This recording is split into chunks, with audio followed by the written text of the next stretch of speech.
So in this video I'm going to be telling you about how to give potassium to a patient who needs potassium.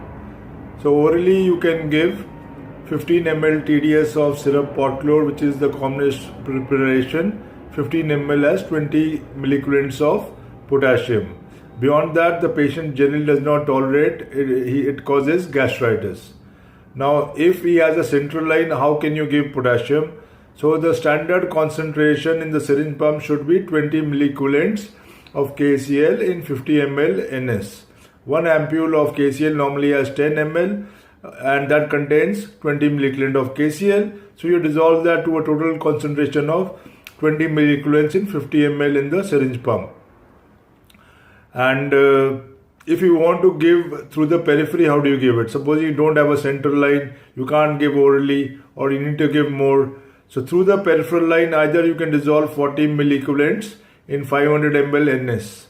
Alright, do not use DNS or 5D to give KCl because it causes insulin secretion and the insulin puts potassium into the cells from the intravascular space.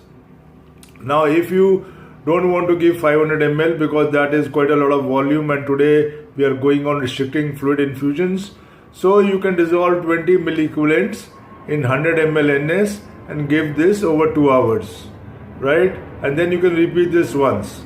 So 40 milliculents can go over 4 hours. So the problem with potassium is when you give it through the periphery, it causes thrombophlebitis, so you can't give more than that and faster than that.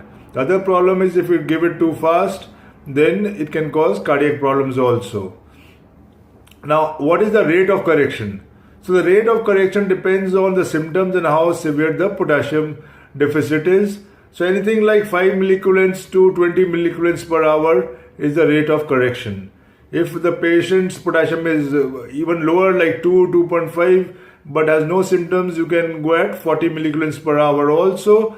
And if the patient is really symptomatic, for example, some ectopics are coming, or he's developing muscular weakness, impending respiratory failure, or he's already developed respiratory failure sometimes, then you can go for 40 to 80 milliculents per hour. When you go for 80 milliculents per hour, then you have to use 2 central lines and one should be femoral, because when you give such high concentrations, the femoral vein dilutes the KCl that you are giving and it does not hit the heart directly. So more should go through the femoral and less through the IJVA or subclavian. So that is about potassium infusions and KCl pot chlor.